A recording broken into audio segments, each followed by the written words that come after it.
Listening module में summarise spoken text का एक बेस्ट टेम्पलेट है। कुछ सिंपल से कीवर्ड्स नोट करने होते हैं, उन्हें टेम्पलेट में इंक्लूड करना होता है। 10 मिनट का टाइम मिलता है, इजीली इस टास्क में हम स्कोर कर ही लेते हैं। फिर एक है हाईलाइट इनकरेक्ट वर्ड्स। ये तो एक गेम जैसा है, माउस को वर्ड के साथ साथ लेके चलते रहो, बीच बीच में जहां पर भी कुछ वर्ड्स इनकरेक्ट लगे उनको हाईलाइट करते रहो, तो इसमें भी इजीली स्कोर कर ही लेते हैं। फिर एक है राइट फ्रॉम डिक्टेशन। भाई तो 10-12 वर्ड की डिक्टेशन होती है, लेकिन 8-10 वर्ड हमारे फिर भी सही हो जाते हैं। बेनिफिट इसमें ये है कि 4-5 वर्ड एक्स्ट्रा लिख देते हैं, फुल स्टॉप कॉमा लगाने की जरूरत नहीं होती, और कैपिटल लेटर स्मॉल लेटर की भड़क नहीं होती, तो इसमें भी अराउंड 70 to 80% हम स्कोर कर ही लेते हैं। बाकी के कुछ टास्क हैं जैसे multiple choice multiple answer, multiple choice single answer, highlight correct summary, select missing word. ये टास्क तो ऐसे हैं, अगर इनमें सारे आंसर्स गलत भी हो तो भी कोई फर्क नहीं पड़ता, क्योंकि बस 1-2% ही ये कंट्रीब्यूट करते हैं, राइट। लेकिन listening fill in the blanks का क्या करें? इस टास्क में इतनी सारी प्रॉब्लम्स क्यों हैं? स्पीड इतनी ज्यादा होती है, एक ब्लैंक पर फोकस करते हैं, इतनी देर में तो पूरा क्वेश्चन ही खत्म हो जाता है। वर्ड के पीछे एस लगाना होता है, नहीं लगाते हैं तो भी वर्ड गलत। वर्ड के पीछे एस नहीं लगाना होता है और लगा देते हैं तो भी गलत। ब्रिटिश यूके एक्सेंट होता है, कुछ समझ में ही नहीं आता, प्रोनाउंसिएशन समझ में नहीं आती। कुछ वर्ड्स की प्रोनाउंसिएशन सेम होती है लेकिन स्पेलिंग्स अलग अलग होती हैं। अब उन वर्ड्स का क्या करें? इस टास्क को बेसिकली हम इम्प्रूव कैसे करें? ये इतना इंपॉर्टेंट क्यों है? क्या हम इसे स्किप नहीं कर सकते? Hello everyone, welcome to PT academic point, Sahil this side. आज की वीडियो में हम डिस्कस करेंगे listening fill in the blanks कि क्यों ये टास्क इतना ज्यादा इंपॉर्टेंट है, what are the exact problems that are faced in this task, और सबसे जरूरी कि कैसे हम इस टास्क में इंप्रूव कर सकते हैं, एक अच्छा स्कोर हासिल कर सकते हैं। तो वीडियो को एंड तक जरूर देखना, and without wasting any further time let's quickly start the video.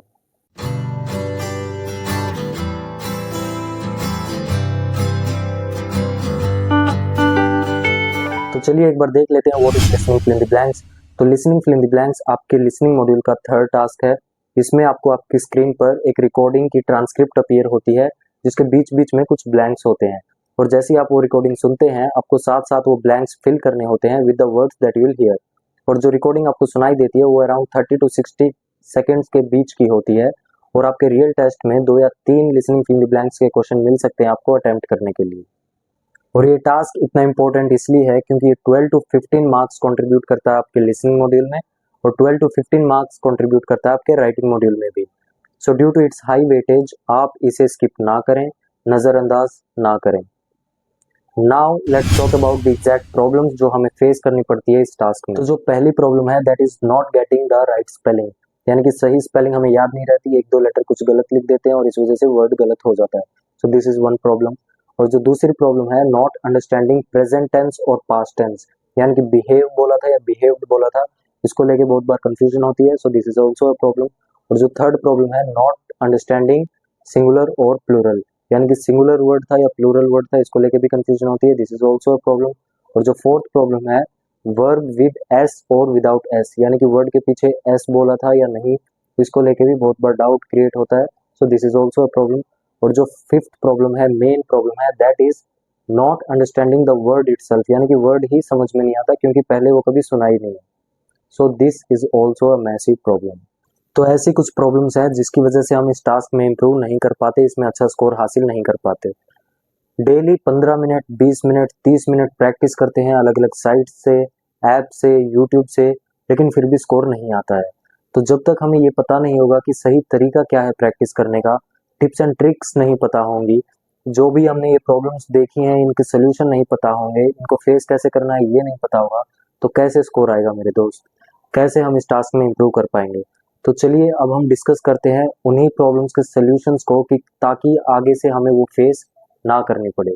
तो जो पहली प्रॉब्लम थी not getting the right spelling, इसका सॉल्यूशन ये है कि go through as many words as you can. Books पढ़िए, न्यूज़पेपर पढ़िए, कुछ स्पेलिंग्स के ऐप्स डाउनलोड कीजिए, यूट्यूब से प्रैक्टिस कीजिए। Because the main reason behind this problem is कि जिन वर्ड्स की स्पेलिंग हमें याद नहीं होती, यानी कि हमने वो वर्ड्स कभी ठीक से देखे नहीं थे, सुने नहीं थे, इस वजह से वो स्पेलिंग हमारे ब्रेन में स्टोर नहीं हो पाई। तो इसका सॉल्यूशन यही है कि go through as many words as you can, ताकि आपको ये प्रॉब्लम आगे फेस ना करनी पड़े।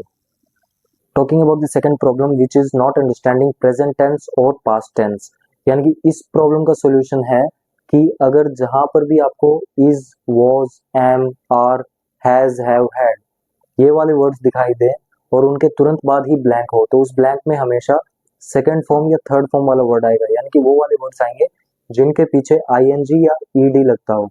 For example, I have jumped, she is working, Sumit has worked, they have behaved so well.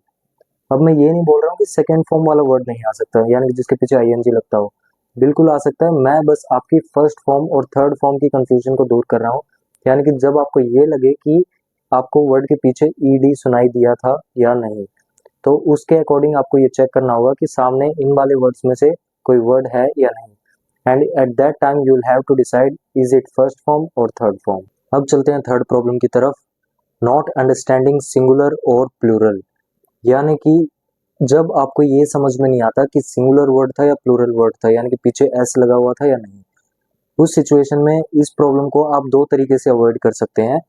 Check if there is any word plural in the same sentence, यानी कि इसमें आपको ये देखना है कि उसी सेंटेंस में कोई और प्लूरल वर्ड है या नहीं। For example, there are so many dash and teachers in school, और आपको लग रहा है कि स्टूडेंट बोला था या स्टूडेंट्स, तो इस सिचुएशन में आपको ये देखना है कि एंड के बाद टीचर्स है और टीचर्स के पीछे एस लगा हुआ है, यानी कि टीचर्स एक प्लूरल वर्ड है, और प्लूरल वर्ड के आगे अगर एंड हो और एंड से आगे ब्लैंक हो, तो उस ब्लैंक में भी हमेशा प्लूरल वर्ड ही आता है। तो इस कंफ्यूजन को आप इस तरीके से अवॉइड कर सकते हैं, आपको वहां पर स्टूडेंट्स ही लगाना है, यानी कि प्लूरल वर्ड ही लगाना है।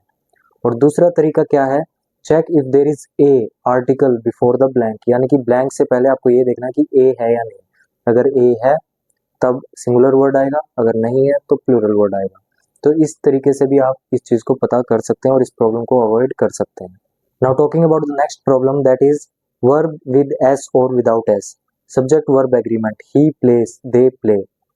ये भी बहुत बड़ी कंफ्यूजन है कि वर्ड के पीछे एस लगा था या नहीं। इसका भी एक तरीके से सॉल्यूशन ये है, मान लीजिए फुल स्टॉप पे सेंटेंस एंड हो रही है और नेक्स्ट सेंटेंस जो है वो उसका फर्स्ट वर्ड नाउन है, तो आपको ये देखना है कि वो सिंगुलर नाउन है या प्लूरल नाउन है, क्योंकि उसके बाद जो ब्लैंक होगा, मान लीजिए सिंगुलर नाउन है, तो सिंगुलर नाउन के बाद अगर ब्लैंक है, ब्लैंक में हमेशा प्लूरल वर्ड आता है, और अगर नाउन ही प्लूरल है तो जो ब्लैंक में आएगा वो आएगा singular word. For example, he, she, Ram, Sumit, ये सब सिंगुलर नाउन है क्योंकि हम किसी एक इंसान की बात कर रहे हैं, तो इनके बाद जो भी ब्लैंक में जो भी वर्ड आएगा वो प्लूरल आएगा।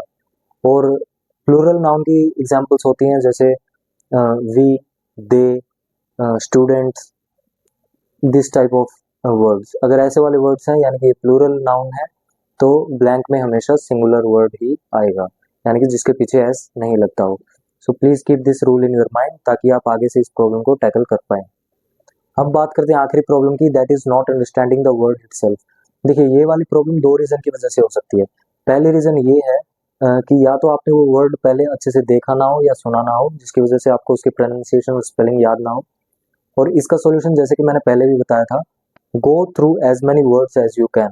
बुक्स पढ़िए, न्यूज़पेपर पढ़िए, कुछ स्पेलिंग्स के प्रैक्टिस ऐप्स होते हैं उन्हें डाउनलोड कीजिए। मतलब आपको मोटिव मेन ये रखना है कि आपको उसकी स्पेलिंग और प्रोनाउंसिएशन अच्छे से याद हो जानी चाहिए, वो चीज़ आपके दिमाग में स्टोर हो जानी चाहिए ताकि आपको ये प्रॉब्लम आगे फेस ना करनी पड़े। और जो दूसरी रीजन है वो है एक्सेंट समझ में ना आ पाना। जैसे कि हमें पता है listening fill in the blanks या तो ब्रिटिश एक्सेंट में आते हैं या यूएस एक्सेंट में आते हैं, तो इसका भी एक सोल्यूशन है। You can easily avoid this problem by sparing 30 to 40 minutes on YouTube. आपको करना क्या है, यूट्यूब पे जाइए and just search TEDTALKS TED talks, ये एक शो है, और एक है जैसे लिटिल बिग शॉर्ट्स। ये कुछ शोज हैं, आप डेली 30 to 40 मिनट्स यूट्यूब पर इन्हें देखिए, ये आपकी हेल्प करेंगे आपका एक्सेंट सुधारने में और इस प्रॉब्लम को अवॉइड करने में। और अगर listening fill in the blanks आप एप यूनि से प्रैक्टिस करते हैं तो मैं रिकमेंड करूंगा कि आप उसे 1.2x की स्पीड पर प्रैक्टिस करें, क्योंकि रियल टेस्ट में listening fill in the blanks थोड़ी ज़्यादा स्पीड में आते हैं, जिससे वर्ड्स को कैच करने में थोड़ी डिफिकल्टी होती है। तो प्लीज़ इन टिप्स को फॉलो करें, आपको ये प्रॉब्लम भी फेस नहीं करनी पड़ेगी। So that's all for the day. So these were the problems that are mostly faced by the students in listening fill in the blanks, and I hope आपको जो भी मैंने solutions बताए हैं वो क्लियरली समझ में आ गए हैं। और अगर वीडियो आपको यूजफुल लगी और चैनल पर आप नए हैं then please do like and subscribe this channel। अब मिलते हैं हमारी नेक्स्ट वीडियोस में और भी कुछ टिप्स एंड ट्रिक्स के साथ।